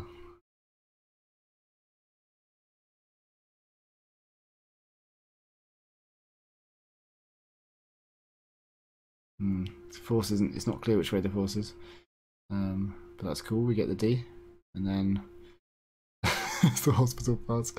I like the reaction here. Technique wise, like low release is good for long throws. So you don't need to step forward so much. You can step out to the side a bit more, and then you're straightening your legs through your release, and that's not good mechanically. So you want to keep those legs bent, keep a stable base, and release lower. Yeah, that arm should be coming through a bit lower.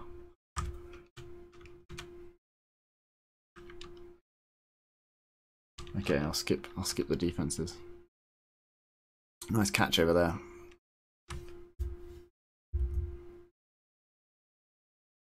And we score, hooray! Alright, skip this point, and then we'll go on to after the pull. This is the last point from this game. After the pull, we move the disc very inefficiently. Jason has 3 open players, but holds the disc and gives a dump instead. Save for Miles, he doesn't even look to the break and waits too long waits too much, ignoring 2 to 3 open players before giving away the disc. So I noticed the team you're playing against had very static offense. Sometimes you can kind of get tricked into playing in the style of your opponents. You know, you kind of feed off their rhythm and start playing to their rhythm rather than dictating the offense yourself. We talk about dictating our defense quite a lot, but not so much on offense. So dictating the rhythm. I mean, pass this disc. You know, it creates options. This is perfect time to throw and then attack the space here. Yeah, throw the pass here, attack the space in front of the disc. This guy's free. He shouldn't be clearing out as well. Yeah, like, if you're free, don't run back towards the defenders. This cut almost brought the defender in to D it. That's quite a risky throw. I mean, that looks like it's really close to this guy. Okay, now hit this guy. Yeah. If he passed there and then ran attacking this space, that would be nice.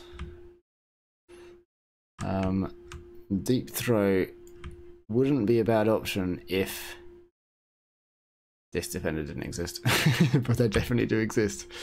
So yeah, it's a field vision mistake, I think. But also just generally be happy at taking those small passes and following the disc. Yeah, so when you throw, follow the disc in order to get the disc back.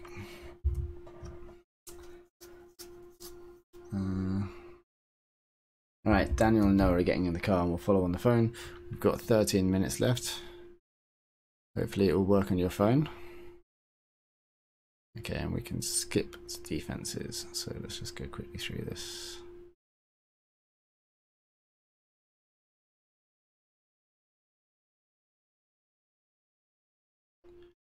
It's the thing again of just being too close and not forcing them to go backwards. Got to put some buffer in there.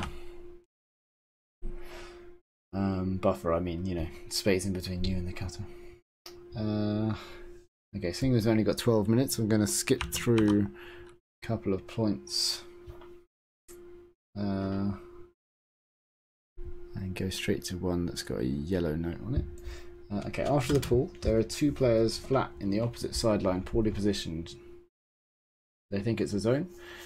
And then we have 2 dumps.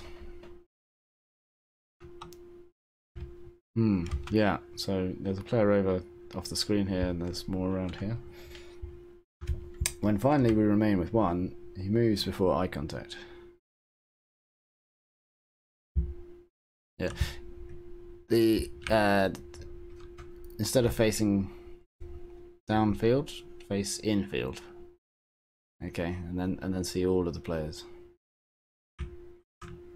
Okay, so yeah, dump moves before the eye contact. So you're basically moving out of your position.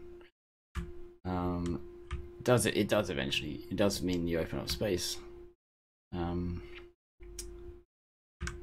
But you generally wait for eye contact before you make those moves as a dump.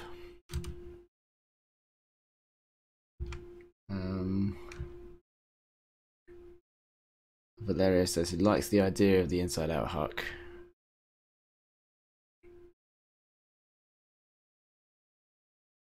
But it's short and the cut angle is not ideal.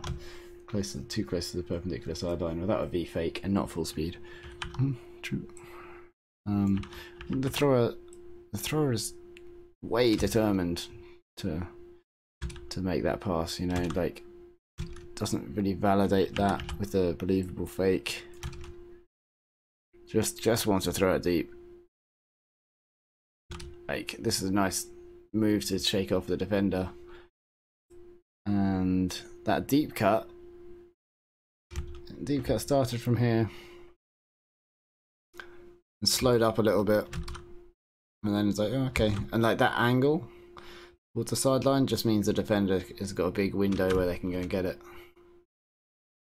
Yeah, really you want that deep cut to continue going straight. that angle isn't bad, so he wants to continue going this way, so then the disc can go somewhere around here, and then they can go in and attack it. Okay, defense gets it. Timeout, and then after their timeout, you play a zone, which does a good job for a while. Then they get through the cup. The short deep doesn't stop the under. Left wing doesn't follow his person. They score.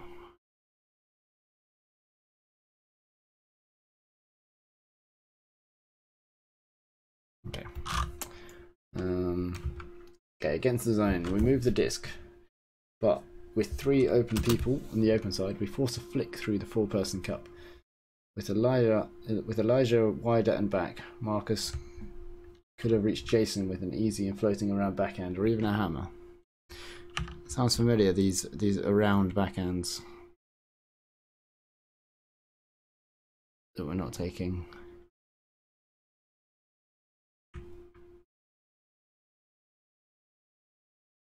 Yeah, I like that. That was good. He looked at his viable options. This is exactly the time. Throw and then run into this space.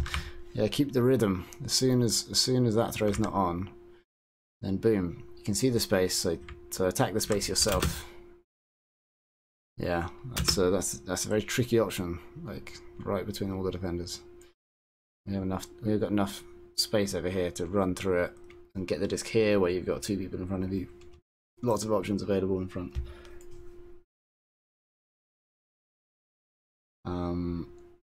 Also, yeah, the throw choice. The amount of space here. Just put a hammer over.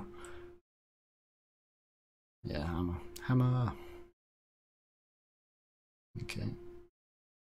Ooh, looks like we're kind of lucky. Oh, this is them doing a chocolate to chocolate. Tricky one. We've got 8 minutes left. Against their 4-person zone, after moving the disc to the trapped side, we force a flick instead of giving a dump and swing to the opposite side. That's also a double team right there. Very close.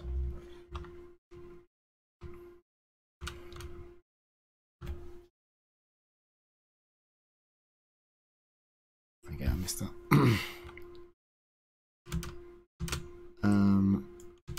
Yeah, so you don't want to move the disc that quickly to the trapped side.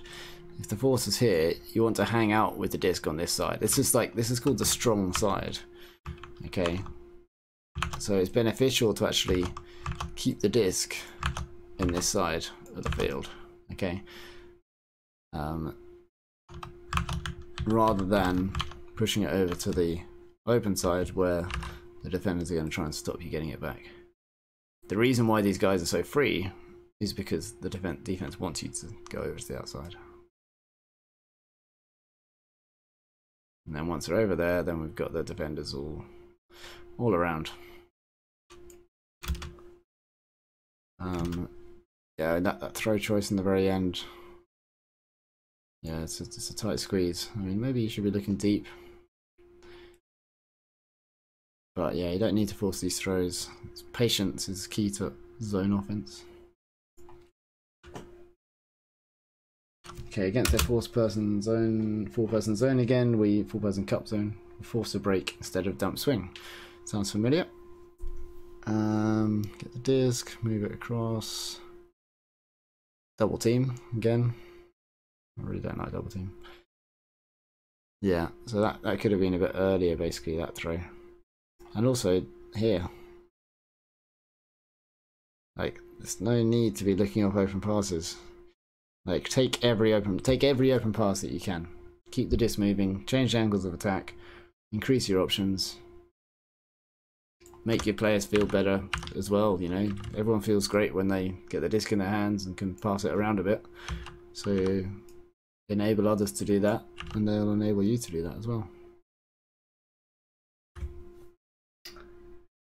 Right, this is the zone that you guys are playing. It just says our zone loses formation after an attempt at blocking. So there's going to be a D bid somewhere. There's only 4 minutes left of the stream, and there's only a minute left of footage, so we'll be good.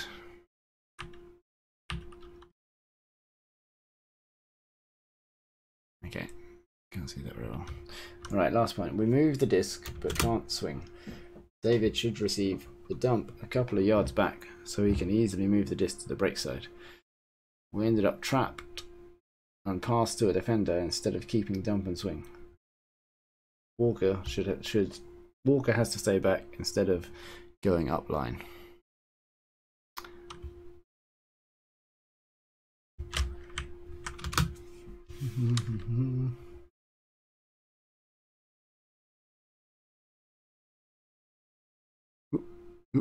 Camera.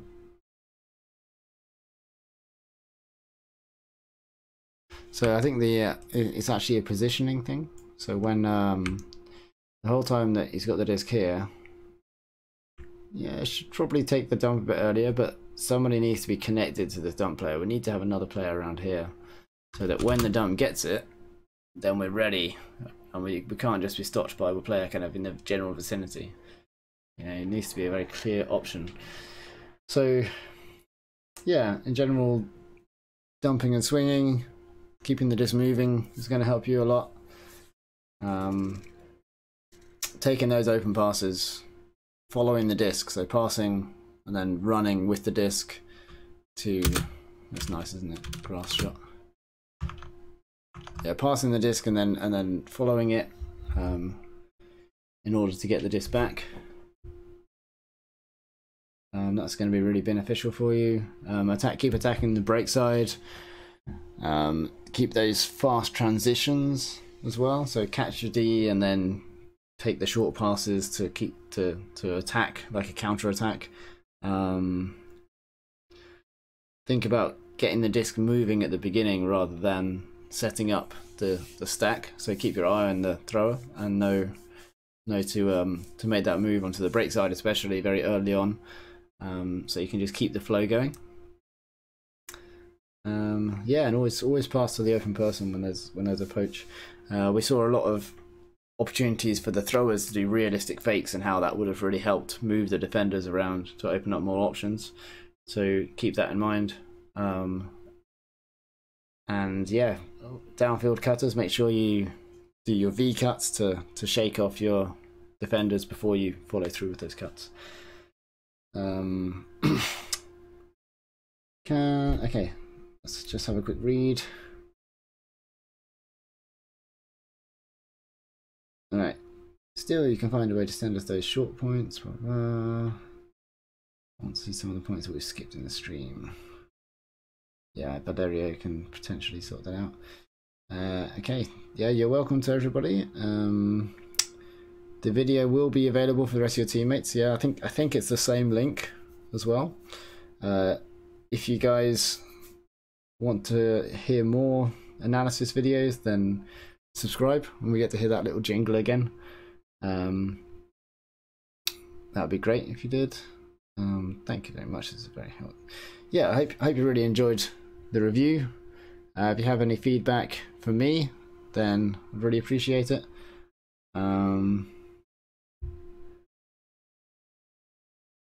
Hope you really, hope you really enjoyed it, found it interesting. Hope you learnt some things. Everybody in Ultimate is improving all the time, you know, and you guys are very young, so you have there's obviously a lot to learn, and you'll be getting better and better and better. The more you stick with it, the more you kind of dedicate yourself to improving, not just yourself but those around you, building a strong team. I really hope you do well in your championships. Let me know how it goes, Valerio. Thank you all for watching. I don't think there's anything else that I need to say. Yeah, hope you enjoyed it, and I'll see you soon. Bye bye.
Oh, sorry, I was muted. I was just saying, there's a video that I was thinking of showing you guys. I've been doing some work with Ulti Results, and this is a video that's coming out on Tuesday, and I introduced myself on it, so I just thought, if you guys have been wondering who's been chatting to you, then this is me.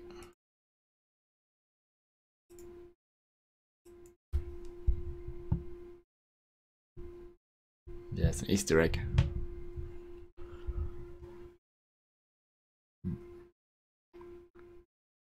I need to get my face off the screen. There we go.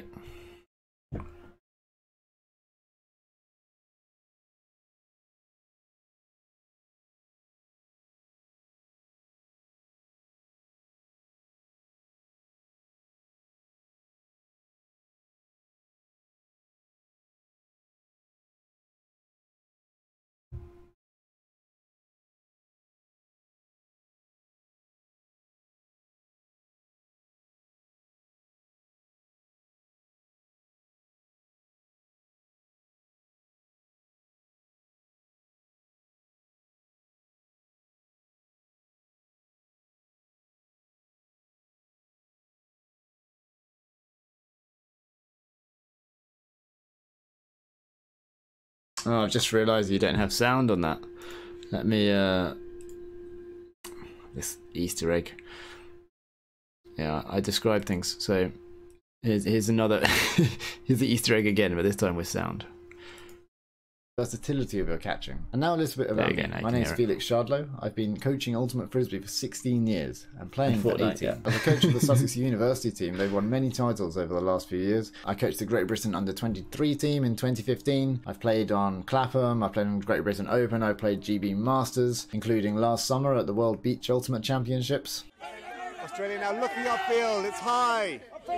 There's players from both sides under it, and what a grab! I started and ran a video production company you may have heard of back in the day called Push Pass Productions, and I founded the Hexagon Offense and Flexagon Defense strategies. I've been asked to tell you a little something you don't know about me, so I have 155 solo wins in Fortnite.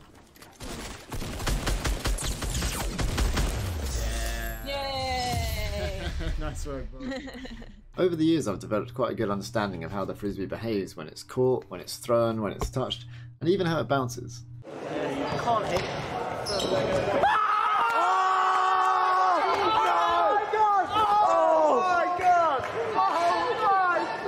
Are you allowed to do that? I hope you join us in the Ultimate Skills Project for my module in catching, as well as all the other modules by the other coaches. Check out ultraresults.com for more info, and I'll see you soon. Okay, hope you enjoyed that little Easter egg. Thanks for watching. 155 solo wins in Fortnite. Yes, that's correct. That's going to be a surprising fact for a lot of people, isn't it? Okay, yeah, thanks for watching. That's the real end of the stream now. Easter egg watchers. Bye-bye.